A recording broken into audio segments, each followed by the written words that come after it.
en la mesa tenemos a Ademar Minero, de la Red Brasileña de Integración de los Pueblos. Después, acá tenemos a Alberto Arroyo, de la Red Mexicana de Acción contra el Libre Comercio. Después, Manuel Castro, de la plataforma Ecuador Decide Mejor sin TLC, sin Tratados de Libre Comercio. Y a Esteban Silva, que lo estamos esperando, de la plataforma Chile Mejor sin TLC. Así que empezamos con la intervención de Ademar, que va a hablar va a dar un poco una actualización sobre lo que sería el acuerdo entre los bloques Unión Europea y Mercosur. Ok. Buenas tardes. Y bueno, para empezar un poco, las negociaciones fueron concluidas en 2019, ¿no? O sea, ya en el gobierno de Bolsonaro. Se habían acelerado mucho en el gobierno de Temer después de bueno, las negociaciones se iniciaron en los años 90, en mediados de los años 90. Se intentó cerrar el proceso de negociaciones en 2004, no se logró eso, y eso quedó como parado por cerca de 6 años, y ahí en 2010 estaba todo parado, y Lula tuve la buena idea de decir en una conferencia iberoamericana, bueno, ¿por qué no retomamos las discusiones de Mercosur-Unión Europea? Y ahí se reempezó la discusión, pero muy lentamente. Y en el 2014 se empezó a acelerar eso, pero más rápido en el gobierno de Temer después, pero aún había mucha resistencia. Entonces se logró un poco limitar las resistencias en el gobierno de Bolsonaro, y ahí después de mucho tiempo, bueno, Paraguay y Uruguay nunca hicieron mucha resistencia al acuerdo. Algunas veces tuvo resistencia por parte de Argentina y otras no. En ese momento estaba Macri y no había resistencia tampoco por parte de Argentina. Entonces el tema se quedó básicamente con Brasil, y ahí en el gobierno de Bolsonaro se cerraron las negociaciones, ¿no? Para un acuerdo que tiene una estructura muy colonial, ¿no? O sea, los países de Mercosur van a ser exportadores de commodities, commodities minerales, commodities de energía y commodities de agrícola y agropecuaria, ¿no? Entonces, básicamente eso, y algunas commodities industriales también, en lo que sea muy dañoso al medio ambiente, por ejemplo, de productos químicos. Ahí hay algunas commodities industriales que también pueden ser producidas ahí en Mercosur. Pero básicamente los europeos producen productos industriales, los más sofisticados, y Mercosur produce commodities agrícolas, minerales y energéticas, y además abre sus mercados de servicios, sus mercados de compras públicas a la participación de los europeos. Esa es la idea general, y teóricamente el proceso estaría ahora a cargo de los parlamentos nacionales y el Parlamento Europeo, que tienen que aprobar lo que había sido negociado. Pero ahí hay problemas, ¿no? Y el problema que empezaba mucho en el Parlamento Europeo con el tema de medio ambiente, ¿no? Y ahí empezó una idea de cómo complementar el acuerdo. En eso están un poco en la discusión, ¿no? O sea, complementar el acuerdo con un anexo, con una carta de compromisos con los temas ambientales, ¿no? Y hay una discusión si eso es suficiente. cuál es el nivel de compromiso, o sea, la idea de los países de Mercosur es hacerlo no vinculante, o sea, no tiene consecuencias legales, una declaración de intención solamente, pero hacer eso en el acuerdo, algunos entienden que es una rediscusión del acuerdo, lo que no sería permitido en ese momento de las discusiones. O sea, si hay que hacer una rediscusión del acuerdo, se puede discutirlo todo, y no solamente una carta de compromiso sobre el tema ambiental. Entonces hay toda una discusión sobre eso, pero sigue esta discusión de hacer esa carta de compromiso, y eso es importante porque aparentemente sin eso no es posible aprobarlo en el Parlamento Europeo, ¿no? Entonces, y mismo con eso hay mucha resistencia en algunos países de Europa, porque algunos temas, como no es solamente un acuerdo de comercio, es un acuerdo que tiene como tres capítulos principales: el tema de comercio, el tema de cooperación, el tema de diálogo político. Sobre los otros temas hay que aprobarlo también en los parlamentos nacionales, y ahí hay aún más resistencia dependiendo de los intereses, el peso de los intereses ambientales en algunos parlamentos nacionales, y el peso de la resistencia de los productores agrícolas en otros parlamentos nacionales, como en Francia, por ejemplo, ¿no? Bueno, entonces hay problema. Bueno, el punto es que hace 2 años empieza a haber resistencia también del lado de Mercosur, ¿no? Y eso es auspicioso para nosotros, porque después de algún tiempo sin poder hacer mucho, ahora hay alguna discusión política sobre eso, y de nuevo, en Argentina y Brasil más que en los 2 otros países, o mucho más que en los 2 otros países, ¿no? Y ahí el punto es que en ese momento está en una especie, por detrás de los baños, están en una discusión sobre cómo seguir con eso, y ese es el tema en este momento, porque hay una crisis política y económica aguda en Argentina. Bueno, los argentinos pueden hablar de eso más que yo, pero como el acuerdo tiene efectos sobre la industria en Argentina, bueno, además de los problemas que ya tienen, van a tener más problemas, ¿no? Entonces, seguramente habrá también resistencia.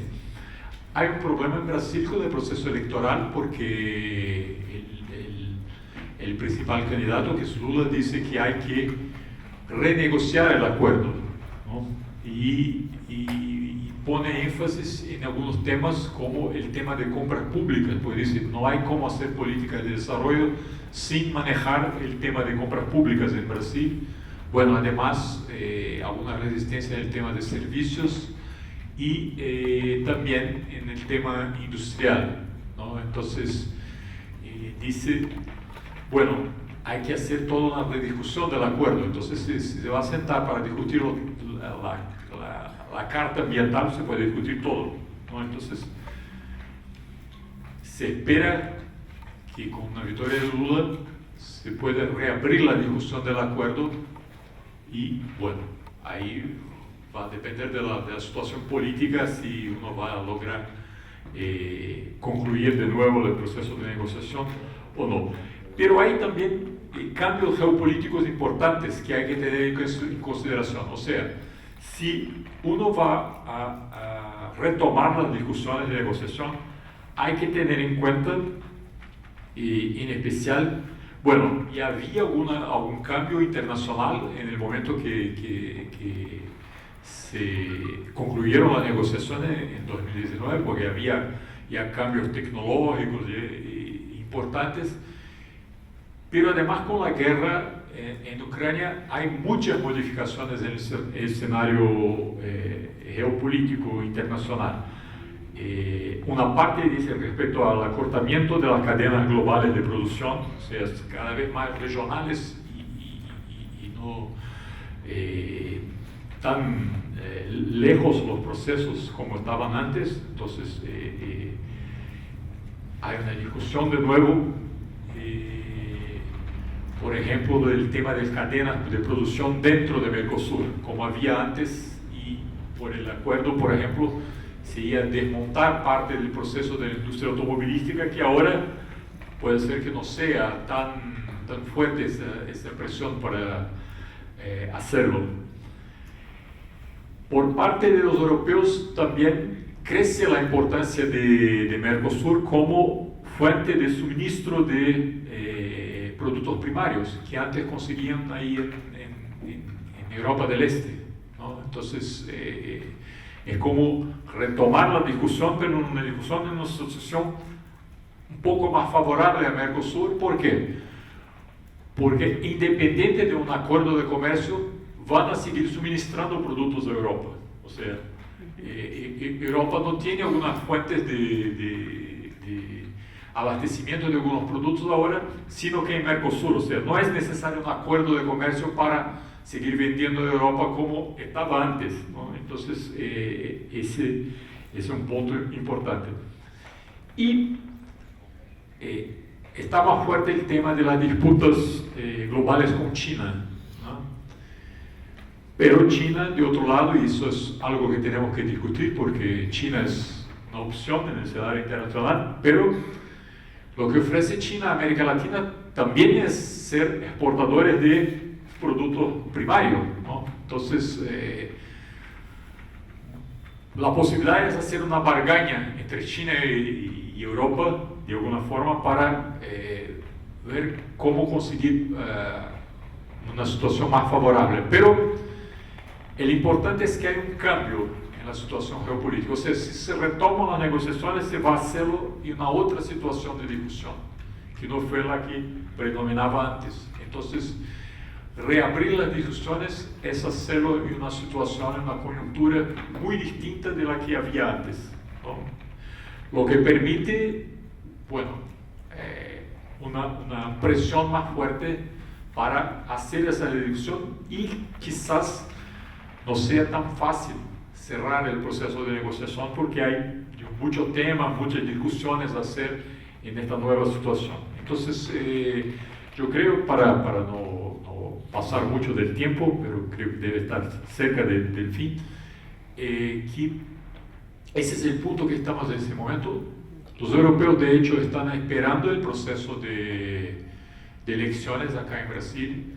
Hay una retomada de negociaciones para intentar cerrar algo, para presentarlo justo al fin de las discusiones del proceso electoral en Brasil, pero sigue en duda hasta el momento la posición. Eso puede cambiar seguramente, pero hasta el momento la posición que tiene la plataforma de Lula es reabrir el proceso de negociación, en especial para esos temas de compras públicas que toman como esencial para un nuevo proyecto de desarrollo. Y ahí, si se reabren las negociaciones, se va a discutir todo de nuevo porque estamos en una nueva situación. O sea, bueno, un poco de actualización, creo que es eso, y gracias por la oportunidad.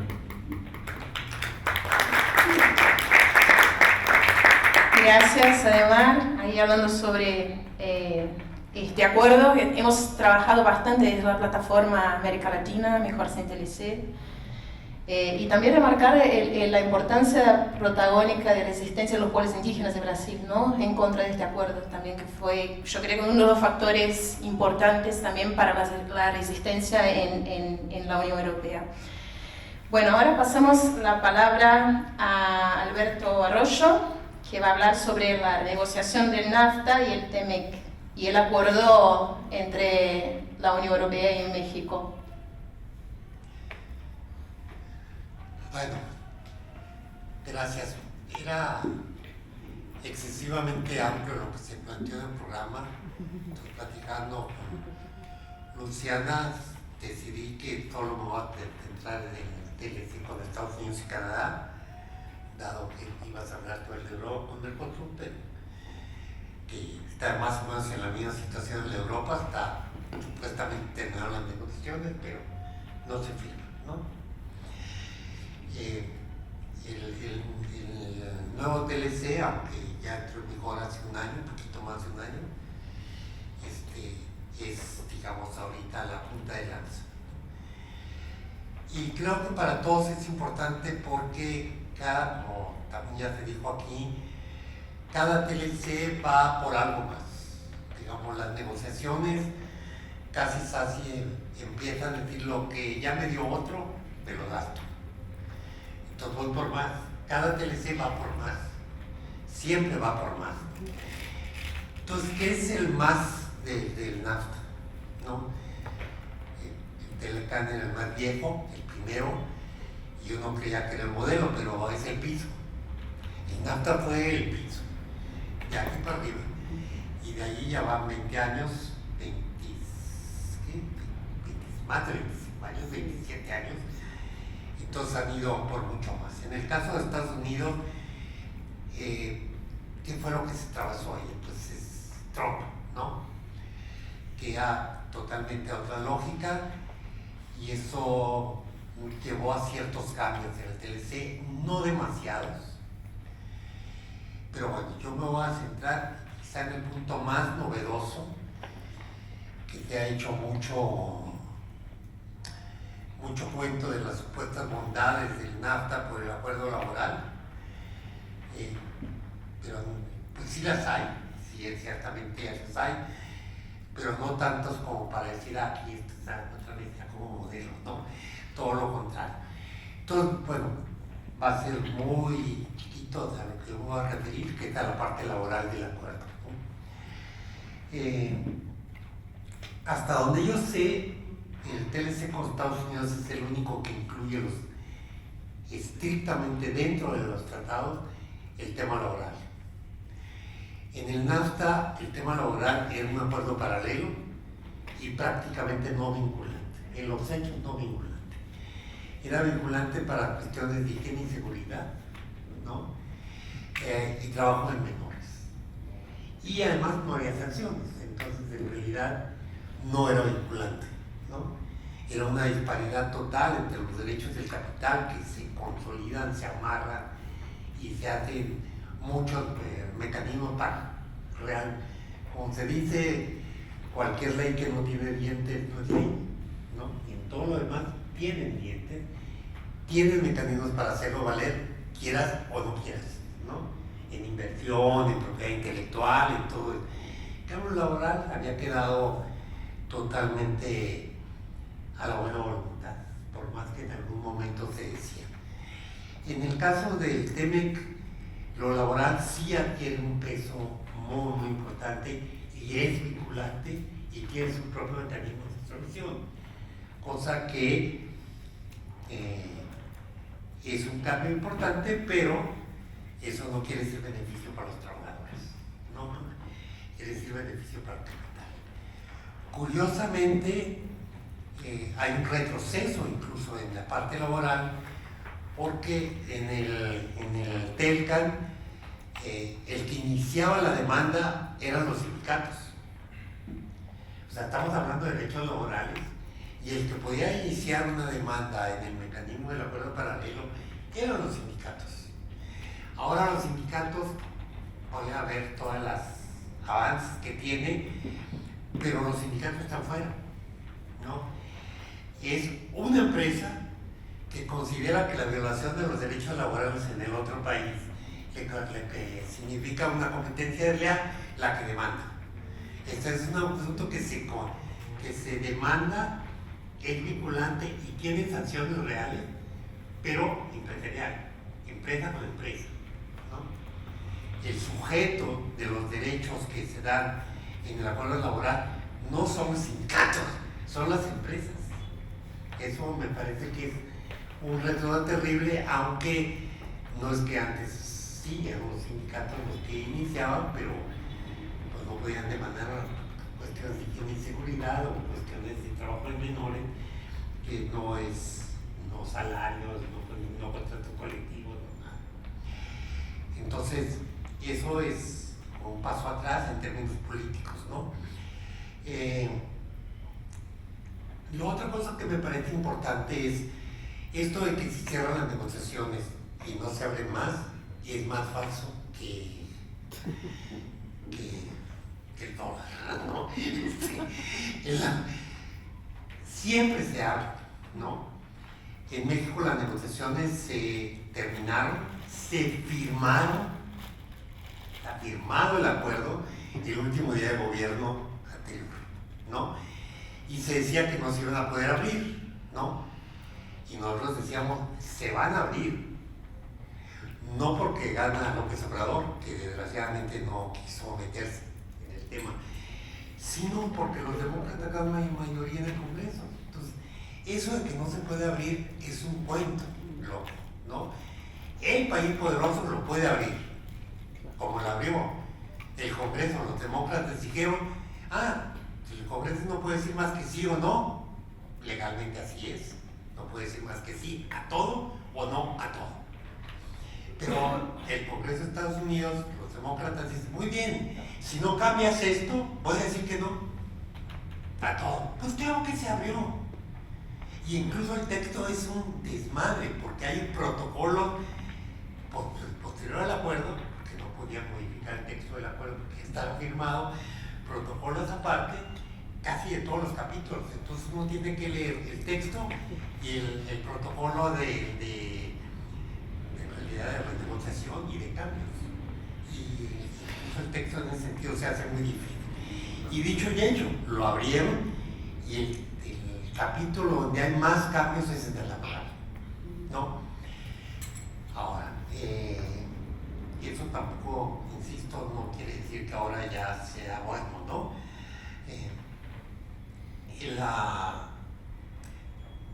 ¿Dónde están los cambios centrales? ¿O qué incluye el texto? El texto está centrado en garantizar entre comillas, los derechos colectivos de los trabajadores. Eso sí me parece un enorme avance, ¿no? No se va a referir a la democracia sindical y a los contratos colectivos de trabajo, a los acuerdos de la OIT, ¿no? Básicamente. ¿Por qué? Y por eso yo insistía que era importante la relación con los pueblos del norte, ¿no? Con los pueblos de la parte dominante de esos tratados. Porque finalmente te das cuenta que, digamos, era imposible competir para los trabajadores de Estados Unidos con los bajos salarios, con la falta de democracia, con la falta de participación, con la falta de sindicalización incluso que había en México, ¿no? Eso era una competencia absolutamente desleal y metieron presión para ahí. No es que a la empresa le interesara que hubiera democracia sindical y hubiera sindicatos. Fue a los sindicatos de Estados Unidos lo que les interesaba que en México cambiara la situación laboral, porque contra eso no puede competir, ¿no? Entonces, el capítulo laboral está centrado en supuestamente garantizar la democracia sindical y mejorar los salarios, en el caso de México. No se puede meter directamente el tratado al asunto de los salarios, pero encuentran un mecanismo para tratar de garantizar eso. Entonces me parece que esa es una novedad importante y que curiosamente es el empresariado el que la mete, no se lo debemos, digamos, a la lucha de los trabajadores mexicanos, pero sí se lo debemos a la lucha de los trabajadores de Estados Unidos. Entonces yo por eso también insistía en que es importante esta alianza con los movimientos sociales de los países del norte. No creo que podamos despreciar ni seguir pensando la política como entre países, es entre clases. Allá también hay pueblo, como aquí también hay de todo, ¿no? De hecho, este acuerdo pues se logra por esa circunstancia tan especial, ¿no? Bueno, no me quiero detener. ¿Qué contiene más en esto? Hay muchas trampas en el acuerdo. Al principio se habla prácticamente de todos los derechos laborales como algo que hay que garantizar, ¿no? Pero conforme avanza uno en el texto van disminuyendo y van desapareciendo derechos, ¿no? Y ya no se habla de eso, y a la hora que se llega a lo vinculante, sí es importante el avance, pero es ya más reducido. Prácticamente lo único que es vinculante es garantizar la democracia sindical, ¿no? Y esto nos lanza la pelota a nuestro campo. La democracia como tal no garantiza los derechos, ¿no? La democracia como tal todo depende de cómo la uses, ¿no? La democracia dice simplemente tienes derecho a decidir, pero si la mayoría está como están los sindicatos mexicanos, que tienen una larguísima tradición de subordinación, ¿no? De subordinación al capital y al Estado, pues no vamos a avanzar mucho, ¿no? Pero sí nos lanza la pelota a nuestro campo. Ahora sí depende del trabajo que nosotros hagamos. O sea, ganas el derecho, eso no quiere decir que hayas ganado la lucha, ¿no? ¿Sí? Pero es un avance, ¿no? Que antes no lo teníamos, ¿no? El acuerdo más importante es modificar la ley laboral en México, ¿no? Y de hecho se modifica antes de terminar las negociaciones. Y aquí sí yo insisto, es decir, se ha, digamos, hecho todo un discurso que este cambio de la ley laboral se la debemos a los gringos, ¿no? Y yo creo que eso no es cierto. Son 50 años de lucha sindical en México, peleando por la democracia sindical, peleando por sindicatos reales. Y bueno, sí, se aprovechó la coyuntura de que Trump también lo quería y que finalmente ahora sí los sindicatos gringos se metieron con eso por sobrevivencia propia, y esa combinación creó un cambio por relación de fuerzas. Pero no fue un regalo de Estados Unidos, sí es fruto de la lucha en México, ¿no? Creo que si no nos tragamos ni siquiera nuestros propios triunfos, lo cual me parece muy grave, ¿no? Pensar que los triunfos se los debemos a concesión gratuita a los enemigos, ¿no? Pero nomás como una muestra de que te tomaban en serio la parte laboral, que es el avance, el texto del tratado dice incluso que la entrada en vigor del tratado depende del cambio de las leyes en México laborales. O sea, eso lo logran meter los sindicatos estadounidenses, a tal manera que todo el acuerdo está dependiendo que haya un cambio en la vida sindical en México. Y de hecho la ley laboral está un año antes de la entrada en vigor. Bueno, ¿qué derechos protege? En el preámbulo, una vez más, prácticamente están todos, pero en la práctica está el derecho de sindicalización, el derecho de huelga, ¿no? Y las condiciones generales de trabajo, ¿no? Pero también aquí hay una trampa. Prácticamente refiere a la OIT. Ese es el punto de partida, ¿no? Los acuerdos, pero solo refiere a lo que se llama en la OIT los principios de derechos fundamentales del trabajo y su seguimiento, la de 1998, que sí es el acuerdo fundamental de la OIT, pero es en términos muy generales. Y el acuerdo hace referencia a eso y no a todos los convenios y anexos técnicos que hacen que ese derecho del 98 se haga operativo, se haga exigible, ¿no? Entonces, todo el acuerdo está fundado sobre los grandes principios de la OIT, pero no hace obligatorios la parte, como siempre, la letra chiquita, que es donde los derechos se hacen operativos y se hacen reglas, ¿no? Entonces, insisto, es ambiguo, es un avance, pero tiene sus límites, ¿no? Por ejemplo, estaba claramente al principio, está en la OIT, la necesidad de garantizar condiciones aceptables de trabajo y de salario, ¿no?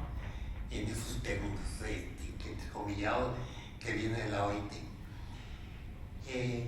Pero a la hora que se van a los mecanismos de solución de controversias, desapareció esa parte, ¿no?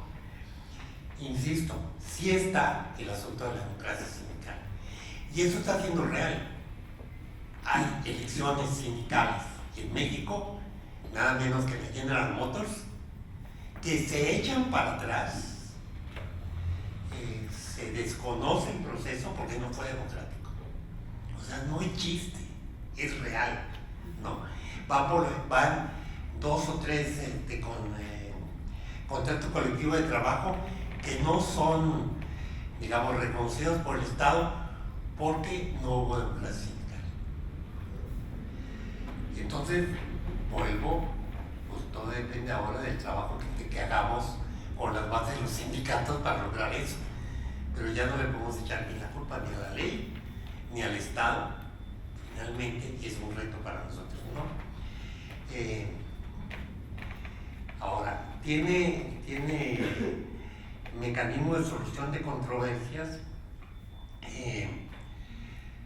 muy complejos, muy enredados, pero finalmente efectivos, y en último término tiene un mecanismo de solución rápida de conflictos, ¿no? que no se pueden alargar. El derecho a la sindicalización, el derecho a la participación democrática para elegir dirigentes, para aprobar contratos colectivos, etcétera, etcétera, sí es parte central del acuerdo. Eso me parece que es una ventaja.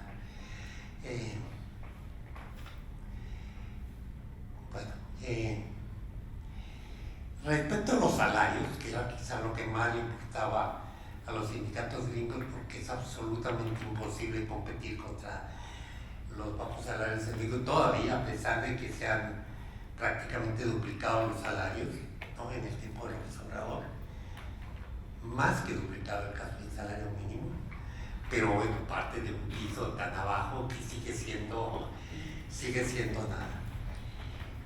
Aquí las cosas todavía se reducen más. Es curioso, el acuerdo laboral, la parte laboral ya no está solo en el capítulo laboral, está en el capítulo de reglas de origen y está en varios capítulos, ¿no? Pero básicamente para el sector automotriz. A la hora que aterriza en los mecanismos de solución de controversias, se reduce al sector automotriz. Por ejemplo, el caso concreto de los salarios se reduce al sector automotriz. Hay una regla de origen laboral, una regla de origen laboral, pero tú no puedes exportar carros a Estados Unidos y a Canadá si no cumples con una regla de origen, como antes, ¿no? Que un porcentaje de los componentes sean del país que exporta, más bien sean de la región, ¿no? Si no, no entra a los bajos aranceles y a las condiciones del Tratado de Libre Comercio. En este caso hay una regla de origen laboral, que una parte de los carros tiene que estar producida con salarios de $16 la hora. En México 16 dólares la hora es ser millonario, ¿no? Absolutamente ser millonario. Pero solo es el sector automotriz, ¿no? En México, en el sector automotriz, que no es el más pagado de México, al contrario, es de los más o menos bien pagados, son $2.40 la hora. Entonces, ¿qué quiere decir esto? Bueno, vamos a ver, es demasiado poco tiempo para hacer un balance empírico del asunto, y es complicado el tratado porque se va cambiando si son camiones, si son carros ligeros, si todo lo que quieran, pero el hecho es que ese porcentaje de $16 la hora puede ser la parte que se hace en Estados Unidos. Digo, eso vamos a ver cómo se reorganiza la industria, pero se ve como un enorme triunfo, pero dices, bueno, si el 40% del carro tiene que estar hecho con $16 la hora, pues no puede ser la parte que se hace en Canadá o en Estados Unidos, y no la parte que se hace en México. Entonces, bueno, vamos a ver exactamente qué pasa, ¿no? Además de que tiene una contraparte. Digamos, el atractivo de que las plantas se trasladaran a México eran los bajos salarios. Si se acaba el atractivo de los bajos salarios, bueno, no hay atractivo para sacar de Estados Unidos. Que eso es lo que estaba buscando Trump. Trump estaba diciendo el capital gringo no está reducido al que está en Estados Unidos. El capital gringo está en todos lados. Y los derechos del capital son derechos globales. Y el derecho del capital gringo es un derecho global. Pero eso entra en contradicción con el proceso interno de Estados Unidos.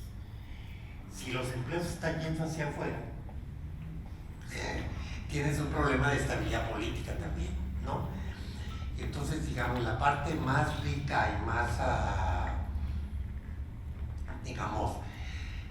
importante del acuerdo, que es la necesidad de que aumenten los salarios y que haya democracia sindical, lo de la democracia sindical creo que sí queda suficientemente centrado. Ahora depende de que tengamos la capacidad de organizar verdaderos sindicatos, pero la parte de salarios sí logran volver a centralizar el capital norteamericano no abandone totalmente al país, a la cuestión física del país. Ya, casi termino. Digamos, ciertamente la industria motriz, que es donde se dan más avances, es el principal exportador, la principal exportación de México, incluso por encima del petróleo. O sea, México no es un país que estaba centrado su relación internacional en puros commodities. Sí hay un sector industrial gringo desde México, ¿no? Eso también hay que hacerlo notar, ¿no? Que la principal exportación sea automotriz, pero esa exportación europea, asiática o gringa desde México, pero no mexicana. Pero es el principal exportador. La principal exportación de México es automotriz, ¿no? Efectivamente exige este salario, pero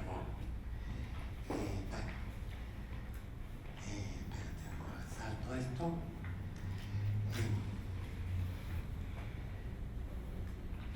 Bueno,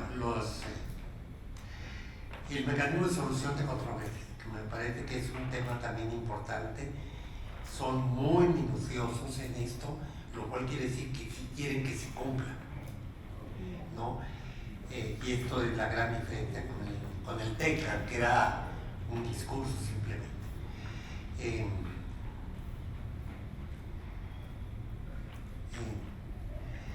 Bueno, hay un mecanismo que no es sucesivo, el mecanismo de solución de controversia no es uno después del otro, pueden ser simultáneos, pero son varios mecanismos. Uno primero es el diálogo cooperativo laboral, le llaman, para llegar a una solución de mutuo acuerdo, ¿no? Pero tiene tiempos. Si no se resuelve en determinado tiempo, vaya, no se pueden quedar ahí eternamente discutiendo. Luego hay otra cosa que le llaman consultas laborales, que también es eso, diálogo, ¿no? Si eso no se resuelve a ese nivel de plática, entra una cosa que se llama el consejo laboral, preferentemente a nivel de ministros de laborales, ¿no? Pero sí funcionarios de alto nivel que tienen que buscar una solución, ¿no? Y eso, todos estos tres mecanismos, que finalmente son un diálogo, no pueden durar más de un año, ¿no? Que es mucho tiempo, pero pues, todos sabemos cómo se resuelven los conflictos laborales. Hay conflictos laborales en México que llevan 5 años, 10 años y no se han resuelto. Aquí sí tiene tope y se entraría a un mecanismo ya coercitivo, que es un panel de solución de controversia similar al de las inversiones, y cuya resolución es inapelable es la última palabra y es un panel internacional. El mismo mecanismo de solución de controversias en materia de inversión queda para lo laboral como un camino que puede durar tiempo, sí, pero no demasiado. Pero además, y esto me parece importante, hay un mecanismo que le llaman de respuesta rápida, ¿no? Porque esto por lo menos puede durar más de un año, ¿no? Y el mecanismo de solución rápida es empresa por empresa, ¿no? La empresa puede demandar al otro cuando un competidor está usando las relaciones laborales como un mecanismo de competencia desleal. Directamente es una demanda entre dos empresas, ya no es mediado por el Estado, ¿no? Y también, de hecho, en este año que lleva el tratado se ha usado para resolver un conflicto básicamente de competencia desleal. Pero aquí el tratado se supone que hay solo sectores en que se puede usar el mecanismo de solución rápida, ¿no? Pero el tratado como tal no da la lista completa, ¿no? Pero se supone que tienen que ponerse de acuerdo todavía. Por eso que se hayan acabado las sanciones no quiere decir que de veras se hayan acabado. Se sigue negociando qué sectores puede usar este mecanismo de solución rápida. Pero ciertamente no incluye el sector agrícola, por ejemplo. Cuando decía uno puede usar eso para defender a todos los trabajadores migrantes que están en Estados Unidos, que son millones, ¿no? 20 millones más o menos, ¿no? No está claro que lo podamos usar este mecanismo de solución rápida a nivel de esto, ¿no? Bueno, en resumen, por primera vez, por lo menos de lo que yo conozco, es el único tratado que incluye lo laboral como algo vinculante. Es el único tratado que incluye los derechos colectivos como algo vinculante, ¿no? Y con mecanismo de solución de controversia real. Esto me parece que es una gran arma más. Pero esto es un arma de dos filos. Y volvemos a una discusión que dimos desde que se estaba fundando la alianza. Y yo sé, yo no me dejará mentir en muchas discusiones al interior de la CCA, que se decía que si lográbamos un buen acuerdo laboral ya eran buenos los TLCs, ¿no? Y yo creo que durante mucho tiempo en la alianza esa era la discusión. Si logramos un buen acuerdo laboral y un buen acuerdo ambiental, aprobamos los tratados. Y con todo y el mejor acuerdo laboral y el mejor acuerdo ambiental, los TLCs son malos. Los TLCs es dejar todo el mercado, es de esencia. No es una cosa que puede uno cambiarle esta cosa, este artículo, le agregamos otro capítulo. El TLC deja la economía a las puertas del mercado, es decir, deja la economía a la ley del más fuerte. Y eso como tal es inaceptable. Aún dentro del capitalismo necesita un capitalismo regulado. Por supuesto la solución está fuera del capitalismo, pero aún dentro del capitalismo necesitamos un capitalismo regulado, un Estado fuerte capaz de hacer valer derechos, todos los derechos, ¿no? Entonces el TLC como tal esencialmente es inaceptable. Y el peligro ahorita es que decir, y bueno, discutimos una vez con la IFP, que hay sindicatos que dicen, bueno, si logramos un acuerdo laboral como el caso mexicano, entonces podemos apoyar a los TLCs. Y yo creo que esa puerta hay que cerrarla, ¿no? Primero, porque el acuerdo laboral, aunque es un avance, sigue teniendo muchos límites. Pero tampoco, aunque superáramos esos límites, eso no garantiza nada. El problema es el modelo como tal, ¿no? Insisto, el problema es el capitalismo, pero bueno, pongamos realista en términos de la correlación de fuerza, el modelo de los TLC, dejar todo el mercado, es inaceptable, así sea el mejor acuerdo laboral y el mejor acuerdo ambiental.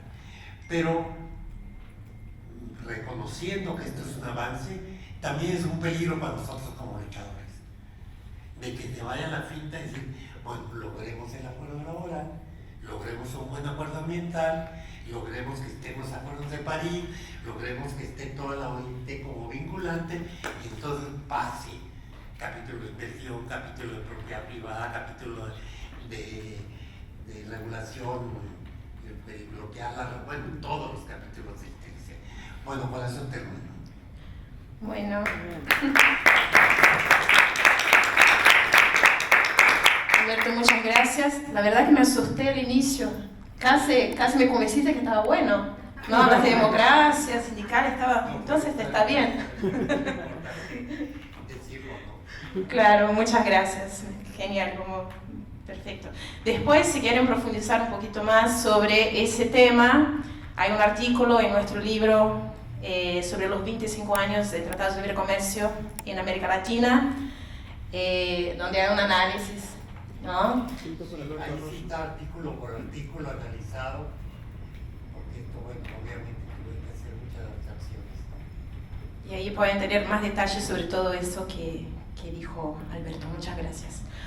Bueno, ahora pasamos la palabra a Manuel Castro, de la plataforma Ecuador Decide Mejor sin TLC, que va a hablar un poco sobre la negociación del TLC Estados Unidos-Ecuador. Dale, gracias. Bueno. Acomódate el micrófono, Manu. Ahí sí, ya. Va a salir por ahí algo ya pronto. Voy a hablar del avance que ha tenido el gobierno de Lasso y bueno, también un par de gobiernos anteriores en la firma de tratados de libre comercio. Y vamos a mencionar la pretensión del TLC con Estados Unidos también. Entonces, lo primero sobre el gobierno de Guillermo Lasso. En su propuesta de gobierno hace mención a dos cosas. Dice, que es algo curioso, eso lo voy a comentar ahora mismo. Dice, más Ecuador en el mundo y más mundo en el Ecuador. Ese es su eslogan. Ayer en el aeropuerto en Quito vi su eslogan en una de las propagandas de LATAM. LATAM inauguró hace poco un nuevo recorrido Bogotá-Quito, Quito-Bogotá, que no había, y incluye la frase, más Ecuador en el mundo, más mundo en el Ecuador. Me llamó un montón la atención, estoy queriendo buscarla para poder tenerla, porque la intenté encontrar y no la encontré, pero ahí la vi en la propaganda de LATAM en el aeropuerto, en una pantalla. Entonces es bien curioso. Me pareció a mí re curiosa como era nada más, o sea, la cantidad de productos que Chile ni produce ni producirá, que están incluidos con arancel cero en esa lista de productos. Donde Ecuador le entrega con arancel cero la introducción de esos productos chilenos que Chile no produce ni va a producir, muchos de ellos de alta tecnología u otros incluso referidos a frutos y producción, digamos, agrícola industrial, que no se corresponden con Chile ni con su clima, no va a producirlo nunca. Pero están ahí, entonces nos quedamos ahí como mirándolo un rato. Bueno, esos son los tres que están en vigencia. Del único que tenemos cierto análisis antes de pandemia es con respecto al TLC con la Unión Europea y sus efectos, particularmente en el mundo de la producción lechera. Hay un par de estudios, como digo, este entró en 2017, después de un par de años intentamos tener una idea de cómo estaba, pero también sabemos que ya para el 2020 tuvimos pandemia y por lo tanto cualquier análisis que hacíamos estaba involucrado con toda esta otra línea de efectos producto de la desaceleración, etc. Del autoencierro de ciertos sectores y del crecimiento exponencial de otros. En el caso ecuatoriano, todas las grandes empresas comercializadoras de productos, de alimentos, crecieron un montón porque todas las medianas y pequeñas fueron obligadas a cerrar. Bueno, las únicas que tenían acceso libre al mercado eran las grandes. Pero digo, antes de eso le echamos una miradita a la leche y lo que es evidente y seguramente evidente en otros campos también es que los productores medianos y pequeños desaparecieron. Simplemente se dejó de comprarles a ellos por dos razones. Una directa, la entrada de productos lácteos desde Europa, pero además la entrada de productos lácteos europeos desde Colombia o Perú, que ya tenían firmado sus TLC con anterioridad y empezaron a ingresar vía acuerdos comerciales que tenemos como área andina, la CAN. Empezaron a entrar los productos que llegaban desde Europa a estos dos países a inundar sobre todo la leche en polvo y eso produjo inmediatamente la caída de los lecheros y lecheras medianas y pequeños.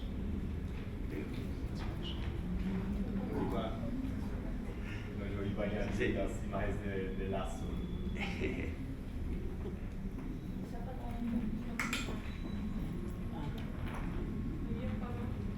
Bueno, ahí ya viene. Esos son los 3 vigentes.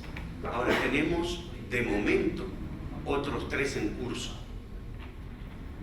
Con Estados Unidos, con China, y uno que mencionó hace no mucho el ministro de Relaciones Exteriores, el ministro de Comercio Exterior se llama en realidad. Tenemos un ministerio específico de Comercio Exterior con Costa Rica. El de México, ¿no? Ah, bueno, sí, perdona. Y el de México, que también están dando, sí. ¿El de México qué? También están dando, sí. Se están dando y están tratando de caminarlo rápido. Pero yo quiero mencionar el que se tiene con Estados Unidos, el que se está caminando con Estados Unidos y el de China. Bueno, lo primero es saberlo, o sea, que es algo que sabemos todos acá, todas, que digamos, de la etapa del ALCA ahora bordeamos los 30 años de un esfuerzo de algunos gobiernos, llamémoslos neoliberales o como sea, latinoamericanos y también en particular del Ecuador, y el esfuerzo de sectores del gobierno de Estados Unidos de generar estos acuerdos. Para Ecuador son más o menos 30 años que se ha estado de uno u otro lado intentando el acuerdo. El firmado con la Unión Europea, el firmado con Chile, el firmado con el otro sector de Europa, no ha tenido mayor rechazo de parte de la población. No hemos sido capaces como organizaciones de mostrar y demostrar el peligro que significa.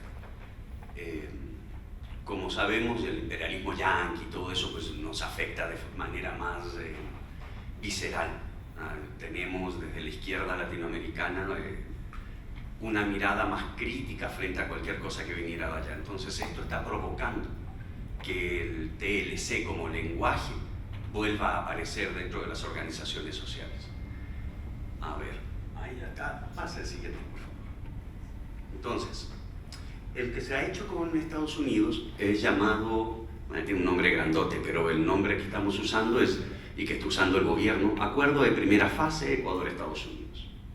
Así lo están llamando. Eso empezó a principios del año pasado y quedó estancado desde entonces. Hubo mucha bulla, mucho ruido, el gobierno ecuatoriano aseverando que está a punto de lograrlo, que no falta nada, que la embajadora ecuatoriana en Estados Unidos, que es una antigua embajadora, cada gobierno en uno u otro momento la ha tomado, Paqui, con bombos y platillos firmó el acuerdo de primera fase y aseveró que en el transcurso del año y máximo el año siguiente lo tendría. Parece que no nos están haciendo mucho caso, insisto, lo que decía al principio, otras situaciones globales, etc. El punto es que no ha avanzado mayormente, lo que no significa que no pueda avanzar de manera muy rápida en cualquier momento, en cuanto a los negociadores estadounidenses decidan volver a decir, ya mira, ya, listo, sigamos. Porque no hay mucho que negociar, no se negocian estas cosas, eso lo sabemos también, ¿verdad? Tienen documentos preestablecidos y en el mejor de los casos negocian las famosas listas de anexos y esas vainas. No, en realidad no hay negociaciones. De todas formas, desde el gobierno se mencionan 4 pilares. Son los que conocemos, los que están en todo el resto de trabajo, en todo el resto de TLCs. En este no hay nada muy nuevo, diría yo. Está esta imagen, esta idea que es como el caramelito que ponen dentro de las MIPYMES. Ya tenemos un caramelito, los medianos y pequeños podremos, pero lo que no mencionan, todo el tema que de hecho creo que sí lo mencionan en la siguiente, ¿sí? Claro, las barreras sanitarias y fitosanitarias. O sea, vamos a hacer todo lo posible para que las MIPYMES entren, pero bajo ciertos parámetros que como conocemos en cada país nuestro, pues jamás logramos pasarlo cuando vamos para Europa. ¿Vale? Justo eso, sí. Entonces ahí está en cambio esta idea de un consejo que podría estar discutiendo temas de mutuo acuerdo, dicen ellos. Y ahí están una serie de temas que podrían entrar en discusión. Insisto nuevamente, o sea, muy parecido a cualquier otro TLC, todos los temas que podrían entrar en discusión. Es para nuestra visión desde el Ecuador, desde el movimiento social, un esfuerzo hasta patético de parte de la embajadora, Baki, por acelerar esto y por finalmente ganarse ese derecho, digamos. Ella viene peleándolo 20 años. Insisto, en distintos gobiernos ha estado la misma embajadora, no entendemos bien si... En fin, ella sigue. Y eso, esperamos que ojalá siga fallando, que la relación entre ellos siga fallando, mientras nosotros volvemos a hacernos fuertes, cosa que en este momento no lo somos en el tema. Hemos logrado cositas, ahora más al final de la exposición les cuento. ¡Uy, no puedo creer! Estoy empezando. Dale el siguiente, por favor. Ya. China. Con China tenemos una cosa bien loca, porque ahí sí hay un acelere. Hay un acelere bastante interesante de parte del gobierno chino. El gobierno chino ha asegurado que quiere, para este fin de año, en un encuentro que se va a realizar en Guayaquil, noviembre, se llama el 15 o 16 Encuentro Empresarial en China, América Latina y el Caribe. En ese encuentro empresarial, tanto el gobierno ecuatoriano como el gobierno chino, su representante en el Ecuador, han asegurado que quieren firmar el Tratado de Libre Comercio. Encontramos alguna información oficial que está en dos niveles. Una, esta foto de acá, que es un documento que firmaron en Quito, físico.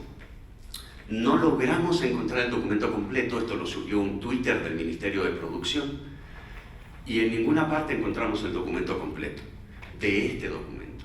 Pero ahí ya se verá, ¿no? La parte que corresponde, Tratado de Libre Comercio. Así, no más. Así, bien claro. El documento oficial, ¿puedes por favor pasar a la siguiente? El documento oficial. Sí, ese es el documento oficial. Hace referencia a algunas cosas, ¿no? Este es el documento que está subido a la página del Ministerio de Comercio Exterior. Entonces, bueno, conectividad de la infraestructura, conectividad comercial, conectividad financiera. En cualquiera de las tres hacen referencia a los tratados bilaterales de inversión. Como la mayoría, bueno, no sé, como algunas aquí saben, Ecuador tuvo una comisión en el gobierno de Rafael Correa, la CAITISA, que se dedicó a revisar los TBIs, los tratados bilaterales de inversión. Y Correa en los últimos días de gobierno también, basado en el documento que la CAITISA produjo, se sale de los tratados bilaterales. Pero todos esos tratados tienen la cláusula de extensión, que duran de 5 a 10 años. En el caso chino 10, eso fue en el 2018, o sea que dura hasta el 2028. Aún sin tratado. Aún sin tratado, tenemos hasta el 2028 para sostener ese tratado bilateral de inversión. La siguiente, por favor.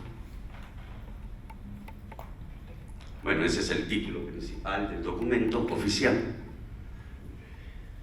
Lo llaman Memorando de Entendimiento entre el Gobierno de la República del Ecuador y el Gobierno de la República Popular de China sobre cooperación dentro del marco de la iniciativa de la Franja Económica, de la Ruta y la Seda, y la iniciativa marítima de la Ruta de Seda del siglo XXI. Entonces, para los chinos, por lo que logramos entender, esto es parte de ese proyecto gigante que ellos tienen. Entonces, si algunas cosas decimos o si nos aceptan decir algunas cosas dentro del tratado, no tiene ni un lío mientras se apegue al gran proyecto chino en proceso. Entonces, efectivamente, se dice algunas cositas, como la siguiente, por ejemplo. Las partes... si hablo para atrás no me escuchan. Las partes resolverán las diferencias en la interpretación y la implementación de este memorando de entendimiento mediante consultas amistosas. Así se llama el capítulo de solución de controversias. Suena súper bien, hasta dan ganas así, decimos, ¡hey, chéveres! Pero el documento general hace referencia claramente a todos los acuerdos bilaterales o multilaterales que cualquiera de los dos países tenga firmado para sujetarse frente a este ámbito de la solución de controversias o cualquier otro. Entonces, estos son los dos grandes tratados en proceso, junto con el que se tiene en proceso con México o el que empezó recién con Costa Rica aparentemente, que están ahora en camino en el Ecuador. El siguiente, por favor. Lo siguiente lo voy a hacer lo más rápido que pueda. Ya no es sobre los tratados de libre comercio, sino sobre lo que provoca el gobierno alrededor, en general, más bien al libre mercado, que es la temática en la que estamos como Red Ecuador Decide, incursionando y también impulsando. Entonces, lo primero es que Lasso, al iniciar su gobierno, habló de una cartera de negocios, que la abre a todos los empresarios, a todos los espacios, que va a volver a presentarla ahora en este encuentro de noviembre, a la que llama cartera de negocios. Plantea 30.000 millones, hace referencia a empresas petroleras estatales, hace referencia a venderlas, claro, a privatizar uno de los bancos más grandes que existe en el Ecuador, que es el Banco del Pacífico, estatizado en el gobierno de Correa, y que Lasso está planteando venderlo, y de hecho ya está buscando empresarios en México. Eso fue lo que dijo abiertamente, así hay unos empresarios mexicanos interesados, pero necesitamos hacer un par de cositas en la Constitución, necesitamos hacer un par de cositas como entrar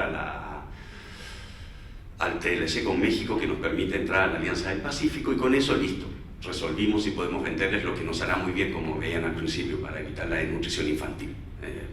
Eso nos va a permitir, eso es clarísimo. Entonces,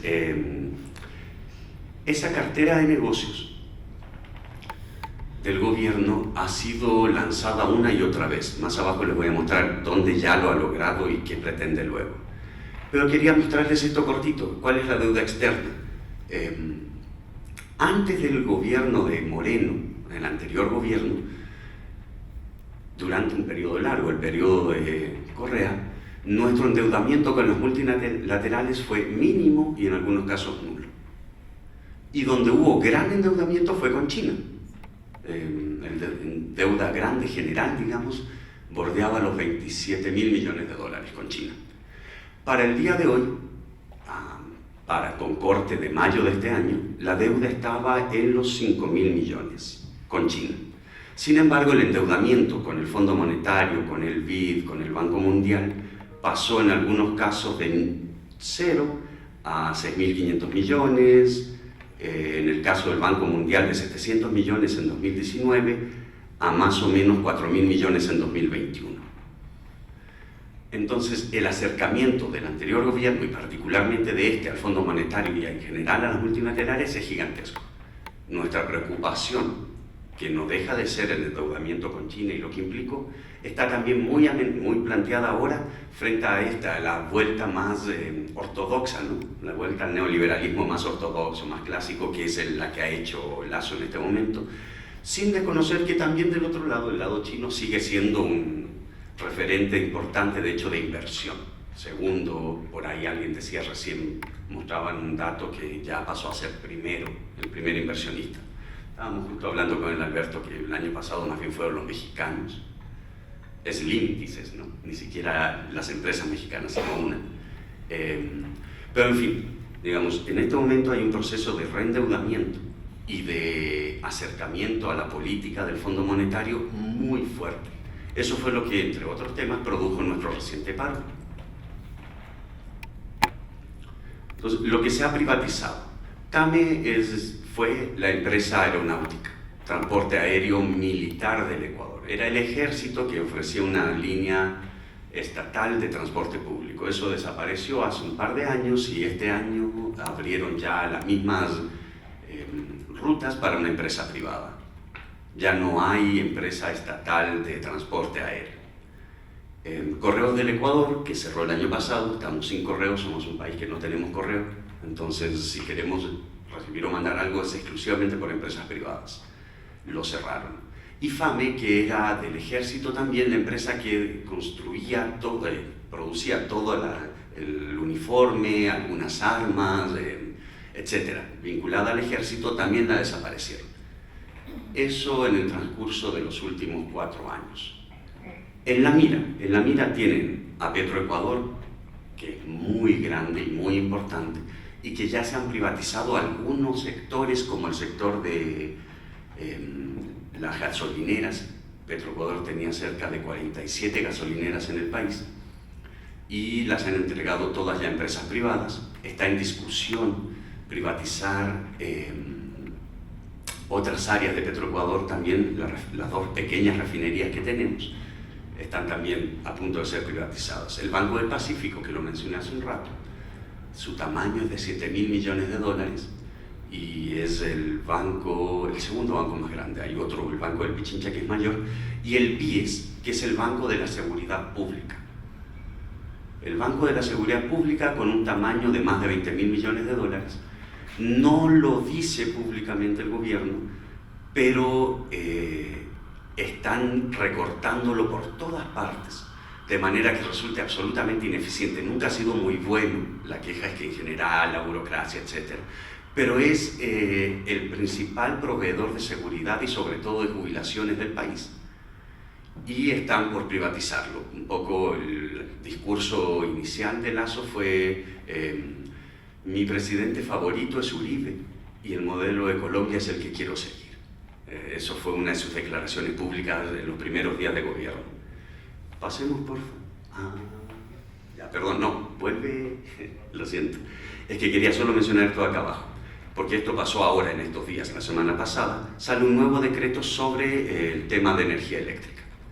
Entonces, dice, ¿no? Se impulsa la participación de diversos actores, como la iniciativa privada, para la prestación del servicio de energía eléctrica. Vamos a privatizar la energía eléctrica, y también es un buen negocio. Entonces el banquero Lasso lo que pretende y lo que plantea es que el país es un buen negocio y él tiene que ser capaz en estos 4 años de vitalizar ese negocio. Su banco, el Banco de Guayaquil, si alguno de ustedes va a Ecuador, lo van a encontrar en absolutamente todas partes ahora. Todas las empresas públicas que antes tenían un Banco del Pacífico, ahora tienen un Banco de Guayaquil. Todas. Entonces lo ha hecho muy bien, digamos, en ese sentido. Ahora sí, por favor. Bueno. Todos recordarán el 2019, el gran levantamiento indígena, campesino y popular que tuvimos en Ecuador, y que en ese levantamiento obligamos al gobierno de ese entonces, a Moreno, a sentarse a discutir el tema de la gasolina. Le habían quitado el subsidio y entraba, por lo tanto, al mercado global ya, a los precios de mercado. Bueno, con Moreno, que era un gobierno más bien débil, se pretendía seguidor o continuador del gobierno de Correa, y se desvincula desde el principio, pero no se vincula tampoco directamente a ningún sector empresarial importante. Es un gobierno débil. Bueno, ese gobierno débil logramos pegarle, digamos, y después vino la pandemia y volvió a ponerlo todo y volvió a subirlo. En el 2022, ahora recientemente, volvimos a tener un proceso muy grande de movilizaciones, 13 días, con ciertas diferencias con respecto al 2019, una capacidad organizativa de parte de la CONAIE mucho mayor, una preparación para llegar hasta allí, que para el movimiento social, incluido la lucha antiminera, por ejemplo, que es donde como Ecuador Decide estamos también bastante metidos y metidas ahora, con un trabajo de cerca de 1 año en cada territorio, de acercamiento y de discusión y de análisis, digamos, de por qué era necesario, con más de 1 año igual de exigencia al gobierno pública, de vamos al diálogo, necesitamos hablar, no puedes hacer esto, llevó hasta este paro. Entonces este paro fue mucho, digamos, más orgánico y se encontró con un gobierno mucho más fuerte, muchísimo más fuerte, un gobierno que primero es la segunda fuerza económica privada del país, él como Lasso, su banco es la segunda fuerza más grande. Luego, con la primera fuerza, en alianza, con un ejército, comando conjunto, que desde el primer día se sentó de frente con el gobierno y le dijo, vamos con usted. Y con una asamblea, que es el otro referente a la Asamblea Nacional, el Congreso o Parlamento, absolutamente debilitada y absolutamente desprestigiada. Con todo eso se encuentra el movimiento social, que igual lo obliga después de 13 días a sentarse y entrar en mesas de diálogo. Porfa, pasemos. Pasemos a la siguiente. No voy a saltar esa. Listo. Ahí está. ¿Y qué logramos en las mesas de diálogo en este momento? De parte del movimiento social. Hay varias mesas, 10 mesas en total. De esas mesas submesas, de esas submesas subtemas, el gobierno también, con su habilidad, digamos, está empantanando este tema. Esas son las mesas de diálogo que surgen de la protesta social de estos 13 días de levantamiento que tuvimos de paro nacional. Y uno de los temas es justamente ese, el primero, excluir a la agricultura, de la agricultura, los capítulos de negociación de los tratados de libre comercio. Uno de los compañeros que está en la mesa, que forma parte de la red, del IE, es el que ha estado involucrado de cabeza en eso, y en el discurso de la CONAIE está mencionado el TLC. O sea, el discurso de la CONAIE, el discurso de su dirigencia arriba y su dirigencia media también un poco, digamos, han ido tomando para sí, como parte de sus demandas, el tema del TLC. Las otras son más locales, más específicas, se las voy a dejar